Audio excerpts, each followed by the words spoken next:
Good morning. I am Peggy Sattler, MPP for London West and NDP critic for training colleges and universities. And I'd like to welcome you here this morning. I'm joined by Alison Hearn, who is president of the University of Western Ontario Faculty Association, Alistair Woods, who is chair of the Canadian Federation of Students Ontario, and of course Catherine Fife, who is MPP for Kitchener-Waterloo and NDP critic for Finance and Treasury Board. I want to acknowledge a couple of others who are with us this morning. Sean Madden is here from the Ontario Undergraduate Students Alliance, Teresa Armstrong, MPP for London Fanshawe, and Wayne Gates, MPP for Niagara Falls. So thank you very much for joining us. Later today, I will be introducing a private member's bill to amend the broader Public Sector Executive Compensation Act, which is otherwise known as Bill 8. My private member's bill will prohibit executive contracts that give senior college and university administrators compensation in lieu of planned leave. The impetus for my bill was, of course, the $1 million deal that was negotiated between the Western Board of Governors and the president of Western University. And that deal gave the president twice his salary for not taking administrative leave. But I want to be clear that my private member's bill is not about the Western president. It's not even about Western University. The bill is about the systemic problem of boards of governors being allowed to make these kinds of contractual arrangements with senior administrators using public dollars and revenues that are generated from student tuition. All week in the legislature, when I've asked the Liberal government to step in and prohibit this practice, they either avoided the question or said that Bill 8 would take care of it. Well, Bill 8 won't. Even if the salary caps that are contemplated by Bill 8 were in place, and quite frankly, the process of establishing these caps sector by sector would take years to complete. But even if there was a salary cap, this practice of offering double compensation in lieu of leave should not be allowed. No other Ontario citizen has a job where they get offered twice their salary to not go on leave, where they are given 2 paychecks for doing one job. My bill will prohibit this practice in the post-secondary sector, where university presidents are already among the highest paid public sector employers or employees. The situation at Western University struck a chord with people because people know the budget pressures that the post-secondary sector is facing. We see students paying the highest tuition fees in the country. We see grad students and teaching assistants being paid below poverty wages. We see students among the fastest growing group of food bank users. We see class sizes increasing and more classes being taught by contract faculty instead of full-time professors. And of course, my bill addresses a very specific aspect of the problem of public sector executive compensation, but it is not the fix that the people of Ontario deserve. What is needed are hard caps on CEO salaries, and my colleague Catherine Fife will be speaking to this in a moment. But first, I'd like to invite Alison and then Alistair to offer their perspectives on this issue and their thoughts on my private member's bill. Alison, thank you. Thanks. Good morning. As you may have heard, it's been a little chaotic at Western lately, and I'm happy to have this opportunity to give you a sense of the upside-down world our campus has become. I thought I'd begin with some stories. Jake is a friend and colleague of mine at Western. He holds a PhD, is an award-winning teacher, publishes consistently in his field. He sits on committees, he mentors students, he takes part in extracurricular activities, and yet he barely earns above the poverty line and never knows whether he'll have a job from semester to semester. Julie, a grad student in my program, does amazing work and has a promising research career ahead of her, and yet because she has no family support, she's forced to use the London Food Bank to feed herself while she completes her degree. After she finishes, due to budget cuts, she'll more than likely end up like Jake, stuck in the ghetto of short-term contract academic work and unable to make good on all of her research promise because she's too busy cobbling together a living. Jordan is one of the best undergraduate students I've ever taught. He comes from a working class background and has had to pay his way through his degree. A few weeks ago, the stress of his high student debt and working full-time forced him to drop out due to depression and anxiety. These are just a few stories from the trenches at Western, but they could just as well be coming from any other university in the province. Cuts and austerity measures, along with chronic provincial underfunding, have created staffing shortages, more and more talented researchers and teachers stuck in dead-end, short-term contract jobs, fewer course offerings, and increases in class sizes. At the same time as student debt loads and tuition are increasing, the ranks and pay of administrators is ballooning. Dr. Chakma's huge salary illustrates more than just an over-entitled, tone-deaf president. It represents more than an ill-informed board of governors comprised of business leaders with no working knowledge of the university.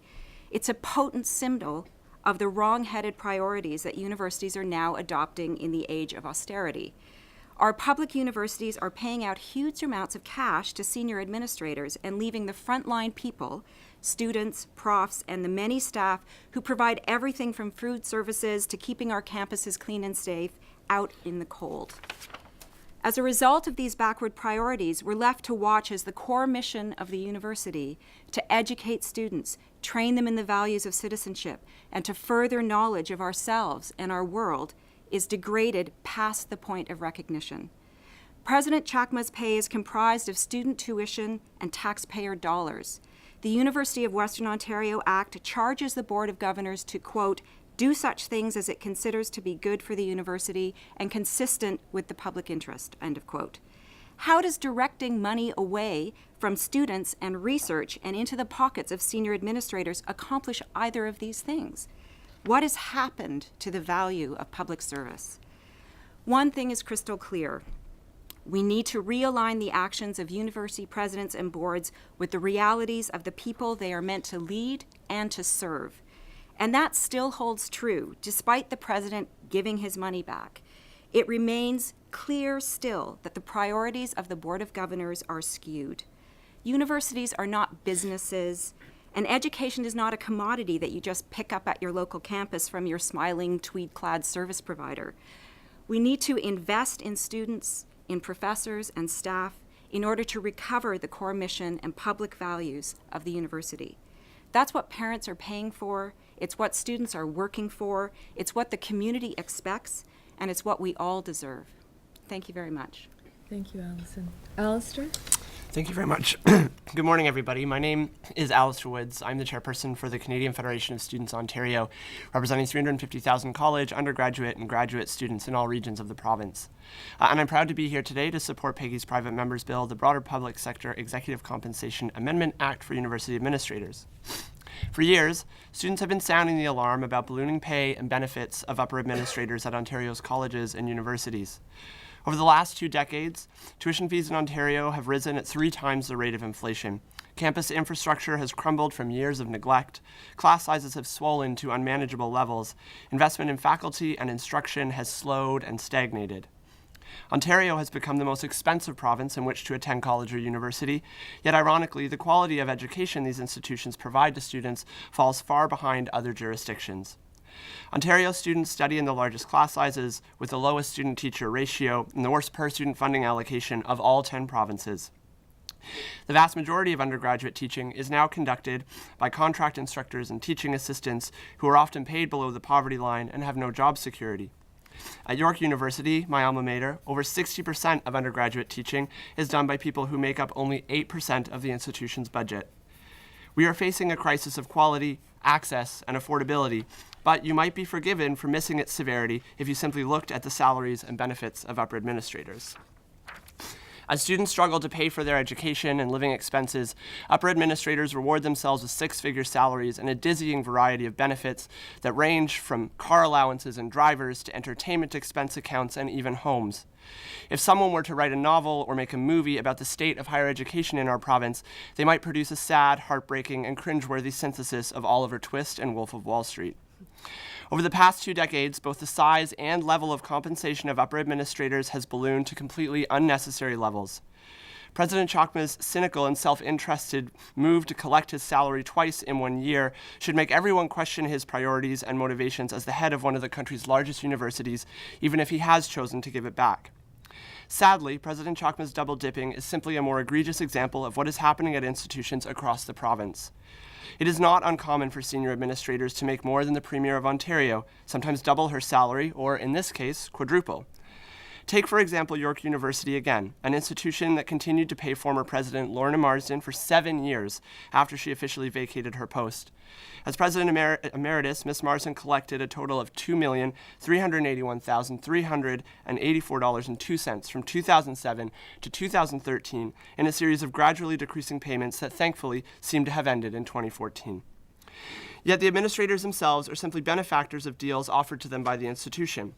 Across Ontario, boards of governors offer unbelievable contracts to incoming administrators that come with hefty salaries and extravagant benefits. Yet, when it comes to the real challenges facing an institution, tuition fees, class sizes, hiring faculty, there can never seem to be enough money. With one hand, they vote to raise tuition fees while endorsing outrageous compensation packages with the other.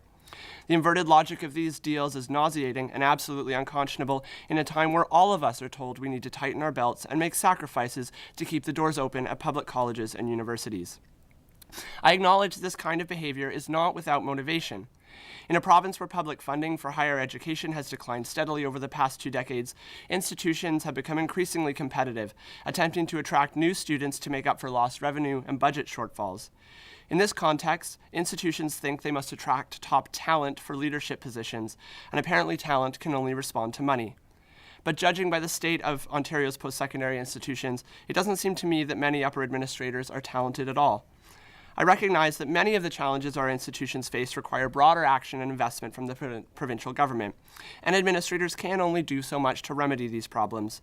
But they should focus more on what they can give to their institution and less on what the institution can give to them. Peggy's bill would prohibit institutions from negotiating the kind of ridiculous deals that allow administrators to claim their salary twice in 1 year.